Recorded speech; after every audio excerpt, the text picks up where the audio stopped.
Hello everyone and welcome. We are stitching the Heart Hoop 12 of the Prim Quilt Stitch Along. My name is Jennifer Long. I am the Machine Embroidery Manager at Riley Lake Designs, and I am so excited to stitch our final picture block of the Prim Stitch Along. We still have quite a few more blocks to go, but this one is the final picture block, and I am so excited to pull together everything we've learned throughout the stitch along into this last block. If you are just joining us, welcome, and you can go back and watch this or any of the other 12 videos that we have for the Prim Stitch Along for machine embroidery, RBD and M.E patterns. Here we have the Heart Hoop 12, but we have one video for each block previously going back, so you can pick your favorites or watch all of them. And don't forget to watch the Ready Set video where we teach you how to get everything prepped and ready to go. Just a little recap that this is block 12, and a couple things that I have ready is I have my fabrics. I'm using RBD Be in My Bonnet Basics for the Prim Quilt Stitch Along. We show the quilt in both a basics version and in a Prim version. And I have the piece cut already that we are going to need. We only need one. I have the block label here.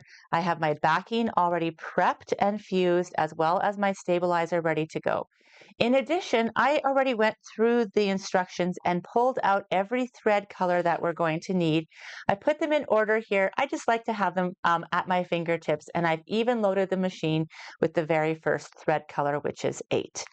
I also have double checked the correct size. So I'm stitching the 6x10 stitchable area. So I double checked I have the correct format and size on my machine, that it fits inside my stitchable area, and we are completely ready to go. So if you are here with me and we're going to be stitching along together, let us begin. So the first thing we're going to want to do is do this hoop step. This hoop step, again, has no number. Nothing on the machine happens here. This is all our action. So we're going to take the bottom of our hoop and make sure it's on a flat surface, because we want to work against a flat surface. Then I am going to place the stabilizer, make sure there's no threads stuck in between the two layers. There we go. I'm going to put the first stabilizer down, the heavyweight, and then I'm going to put the fused fabric there. Try to just make sure it's not crooked on your hoop. Get it as straight as you can, covering all 4 sides. Then you take your inner hoop, and just this is enough pressure to push and stretch the fabric just as much as you need it. You do not need to pull your fabric or your stabilizer at all. Just work against that hard surface on your table. Once you're happy with that, you can just lock your hoop into place. There we go. And it is ready to go. The next step is step 1, and you're going to notice that it's the heart. It is a placement step. There is no thread color called out for the next 2 steps, and that's because both of those steps will be hidden underneath either a cover stitch or fabric. You're welcome to use a coordinating thread color, but I just have that first one placed inside of there. You also might be wondering why this heart is turned 90 degrees. It just has to do with how your block fits inside the hoop.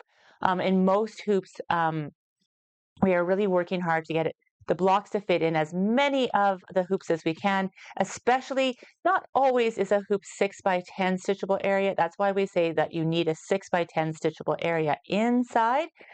So we sometimes have to rotate the design to get it to fit. But don't worry, we're going to be trimming it, and the design's going to end up like this. It's going to work out just perfect. So we're going to place this hoop into our machine and stitch out step 1 so we know exactly where to place our fabric. Let's begin.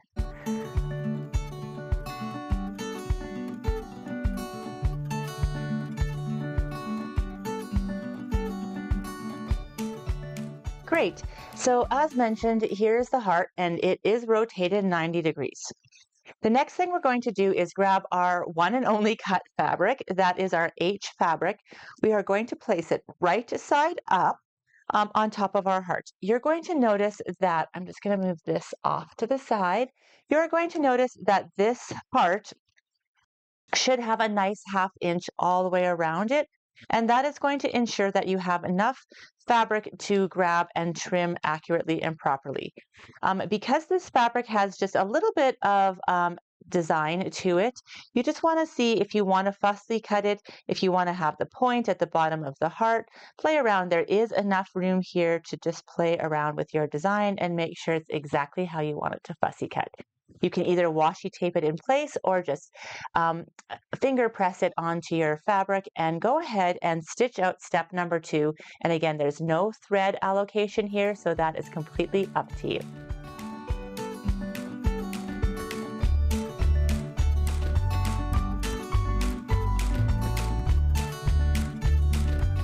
All right, let's just take a little closer look in here at the design.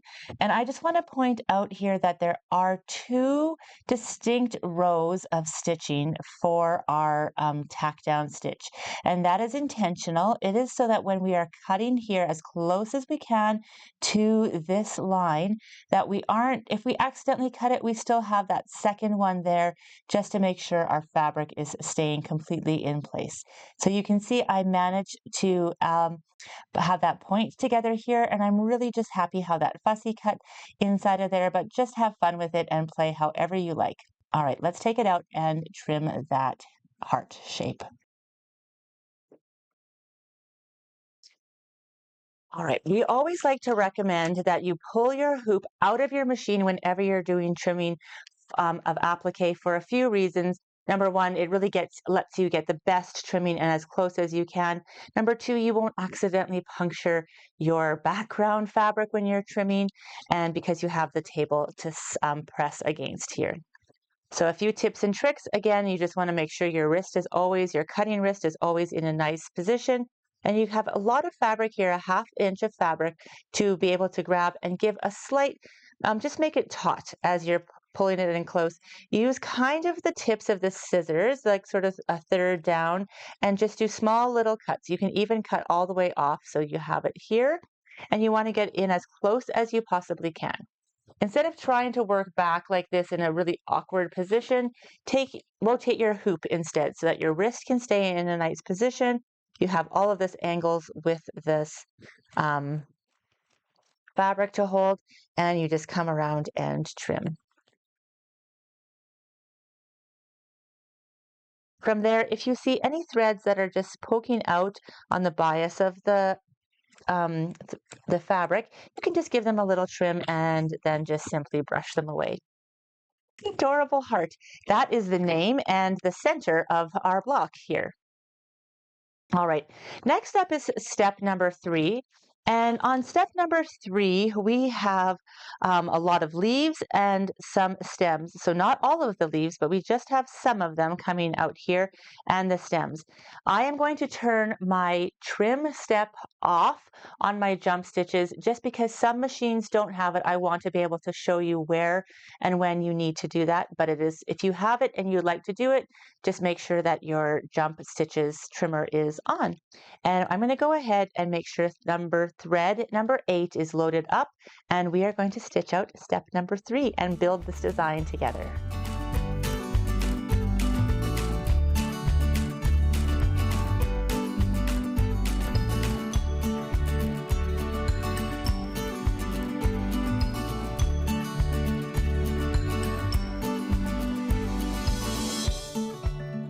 Wow, isn't it amazing how just one color can change everything so much already? Amazing. If you don't need to trim anything, you can leave your hoop inside the machine, but if not, always pull your hoop out of the machine to trim, again, for that same reason that we don't accidentally poke. I'm just going to hold on to the thread on both sides and get as close as I can. Again, just tilting your curved applique scissors just slightly so that it's nice and flat there on the bottom. Just like that. And this one is just a running stitch, so that one is good.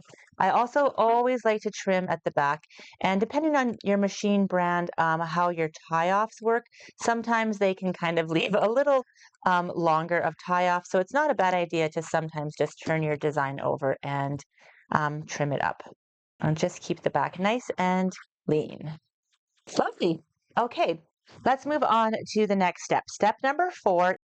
we are going to take thread number 12. This is a dark thread color, and this is something that we have talked about throughout the Prim stitch along, is that if you have a dark thread color on the top, and there's two factors or a couple of factors actually that you can think about here.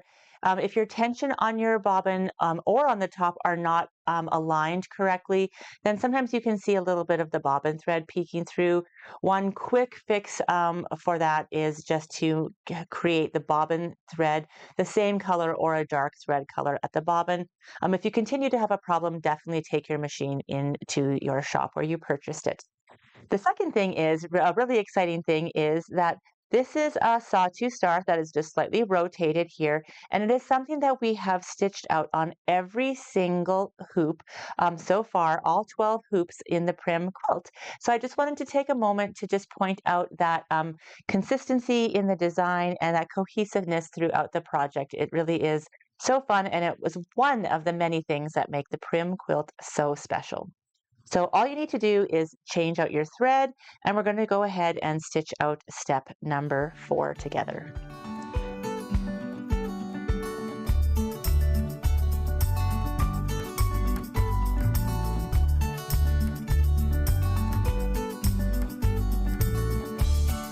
No need to pull that out of your machine at all, except to maybe enjoy it. And remember, if you did change your bobbin thread, now you will need to change your bobbin thread back to a regular white color at the back. All right, step number 5 with thread color 13 gives just a huge pop to this design. It is one of the main colors in this design, and it's really pulling together all of those flowers. So just take note when you're stitching it out, all of the different types of fills that are happening. It's really, really fun to see. And it also mimics some of the fabrics that you are seeing here of Lori Holt's and Be in My Bonnet. So it really is a fun way to make thread the star of the show as you are stitching out and getting kind of a nice light design, lifting up the whole applique, but now with only thread. So let's go ahead and switch out to step number 5 to thread number 13. Let's do it.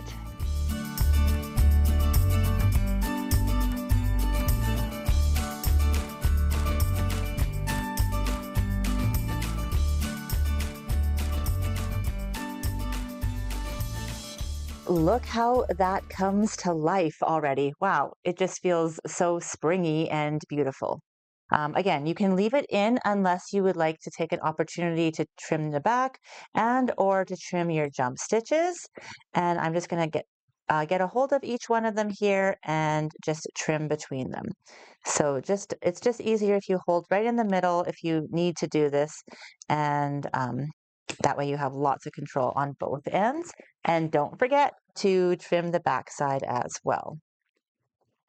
You'll be happy that you trimmed the backside when we go to pull the stabilizer away off, and just really when you're working with your design. So okay, moving right on to the next step, which is step number 6 with thread number 5. It is the center of the flowers, and it is another beautiful stitch. Look at all the different types of fills that we have here that are really mimicking all these fabrics. It is so stunning and beautiful. And I'm sure that this step here on step number 6 will be no exception. Let's get ahead and change that thread.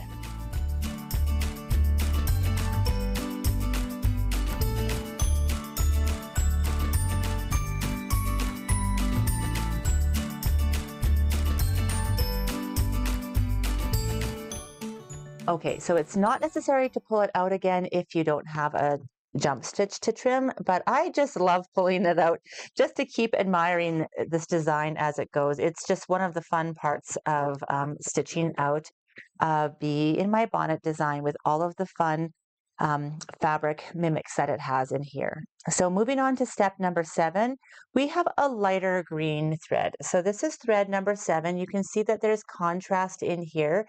And what this does, instead of just stitching out all the leaves in the same green, it actually plays just very much like fabric does. So it gives dimension with a different design and or also a different color. So it really gives depth to your machine embroidery digitizing. So we'd love to see you play with your thread colors, but otherwise choose number 7 or step number 7. All right, let's begin.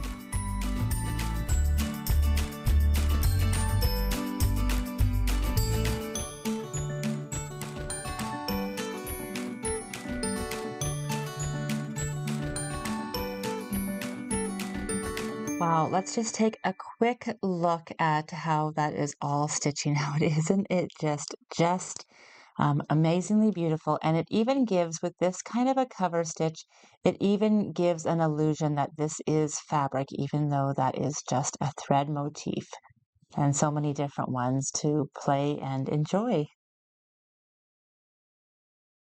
All right, so wow, that's really coming together. Again, you don't need to pull it out unless you want to trim the front and or back. I just have one thread to trim in here, but I do again like to just remind you not to trim right in your machine.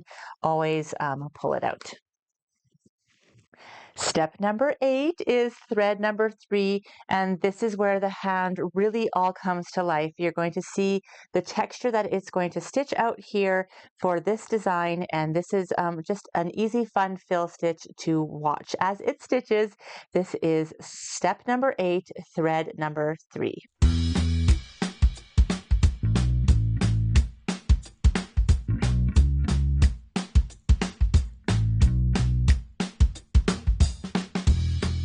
Okay, and we have one last color change. That is to thread number 15. This is a cover stitch that goes around that heart to finish it off. So as you'll notice, things get layered in the hoop in a way to really give them a dimension, but then also to make it appear like it's fabric, so it's finishing it off. If we did this cover stitch earlier when we did the applique, then it wouldn't really give the appearance that the heart was set on top. But by doing the applique first, we prevented any threads being cut on this design. So it's really just a beautiful way to put this block together. So again, this is like a medium dark thread color. So if you want to change your bobbin, now is the time. Otherwise, just go ahead and switch the thread and let's stitch out step number 9 with thread number 15.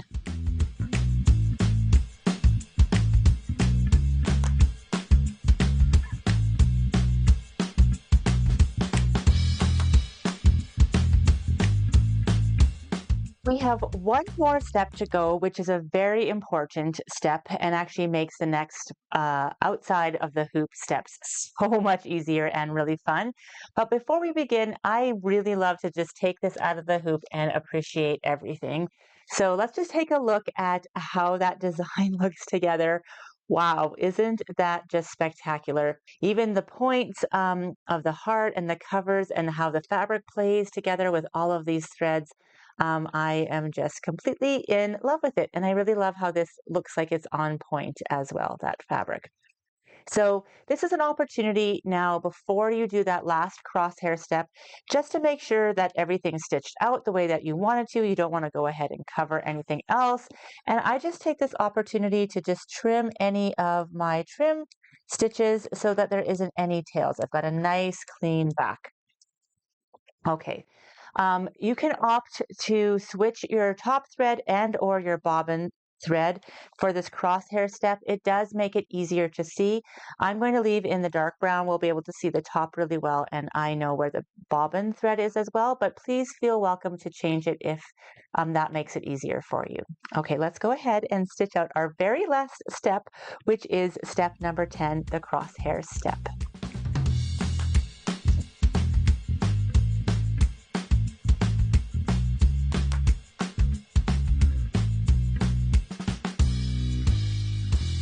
Just like that, we have finished all of the stitching that we need to do for hoop 12. Taking the hoop out, we are going to move over to our next page and follow the directions to do the work to prep this block for the quilt. So the first thing we want to do is remove it from your hoop. Again, you've just checked everything and we're going to remove it from our hoop just like that. I just like to take a moment here and just relax the fabric and the stabilizer from being inside the hoop. The second step is to carefully tear away. Now we have a lot of stitches on here that are not like a straight satin stitch, that are a decorative stitch. So especially on those ones, you want to just go slowly and take extra caution as you tear away. I always like to put my finger right against the stitches for extra support. Don't fuss about trying to get in there right now. We're going to do that together. Just go easy around all of these decorative cover stitches as we come around. Okay, so we've got a few spots to clean up inside here. You don't want to leave all of the stabilizer in here. So I'm just going to take the Bluebird point turner and just push it inside and just kind of help to lift up that stabilizer. Of course, you can use your fingernail, but I just prefer to use this in here. You can kind of get it right into tiny little areas, and it's pointy, but not sharp. So that way it won't cut your fabric, and I just think it's perfect for pulling up this stabilizer. I'm going to pull all those out of the way and clean up my space, and here we go. The next thing we're going to do is press this. So I'm just going to move some of my notions over out of the way, and I'm going to move my pressing pad over. The wool mat with a Jill Finley pressing pad here, and then I have my mini Aliso iron. A couple of things is you don't want to press right on your design. Number one, it can hurt your sheen on your design here as well, but also the texture that we've just stitched into all of these little pieces, we want to preserve that. So lower it face down, and without pulling or stretching the fabric, just go up and down, just gently, and press as desired with a medium to hot iron without any steam. Once you feel like that is fully pressed as much as you'd like it, you can remove your design. I'm going to move my pressing pad away here. And we get to move on to one of my very favorite steps always, is sort of that finishing step. So you stitched out your crosshairs here, which we will be so thankful that you did in a minute, because we are going to grab a trim it ruler. Always important to not just assume what trim it ruler it is, because the other blocks have been that. You want to always triple check. So I always come here and just look at the chart that we have, the handy chart, and it says heart block trim it size. I'm doing 6 by 10, so I'm using a 6.5 by 6.5 trim it ruler. If you're using the lap quilt, the 8 by 12, it's an 8.5 by 8.5, and the throw is 10.5 by 10.5. So following the crosshairs right on your ruler, you're going to line them up exactly, both vertically and horizontally on your block. Then I just take my finger and run it along. Sometimes a fabric could get folded underneath like this, and we're going to end up cutting it wonky. That's a little dramatic, but it can happen. So just make sure you line this up completely, and then I do a little test so nothing has shifted, and just run my finger around to make sure that I can have nothing that's going to end up in this seam allowance. These trim it rulers have a teal color seam allowance here, which is really, really helpful just to see what will actually be in your seam allowance. I'm going to make sure nothing's underneath there when I trim it, and I'm going to use my rotary cutter here to just press and cut two sides. Good, want to trim that away. Excellent. So you can take your design. If you have a turning mat, you can use your turning mat. Otherwise, I'm just going to make sure it's lined up, nothing's shifted. Check my crosshairs again. Hold the ruler, and then I'm going to check my seam allowance again here. Just a visual check before I do my last two trims. And away it goes. Dun, dun, dun, dun. So exciting. And before we end, we are going to take that crosshair out. Where is my seam ripper? We're going to take this crosshair out. So I'm going to go on the back, and just every couple pull the bobbin thread at the back, and we're just going to pull it out and just cut it. And I'm going to do it both vertically and horizontally. And then when we turn it over to pull it from the front, you're going to see how easy it just pulls apart. So I'm just going to slide it underneath there without catching the thread, and it's just pulling out. You might need to give it a little, but just be gentle. Don't rush it at all. And then some bobbin threads are coming up on this side. Brush them all out. And on the reverse. Okay, we are almost there. Okay, and here we have, I'm going to move this over. And here we have our heart block. So I'm going to take a moment, put it in the center. I always take my label and mark it at the back. It's just some good habits to get into while we are stitching so that it's going to save us time when we do our setting together. All right. What do you think? Good job, everyone. Oh, let's straighten that corner out. Look at that. What a beautiful job you've done. Congratulations. So before I let you go, as always, I just absolutely love to celebrate, and it's time that we celebrate all of the work we've done. This is block 12, so let's take a peek at all of the blocks we have been stitching so far. We're not done yet because there are quite a few more fun ones, and we're going to walk through them in the coming lessons and weeks. But let's just take a moment. Oh, I'm running out of space. Where can I put them? This is so fun. Yay! Oh my goodness, look at all of this. I'm going to move my hoop out of the way and the scissors there. Wow, congratulations, everyone. You are doing so well. How fun it is. We are on block 12 of the Prim Stitch Along. We cannot wait to see what you create. Please come on over and join us at the RBD and M.E Machine Embroidery Facebook group and share what you are stitching and making. Come follow us on Instagram and Facebook at RBD and M.E as well. And let's see how you are progressing on the Prim Stitch Along, whether you're just gathering your supplies or you are already on block 12. We'd love to see you.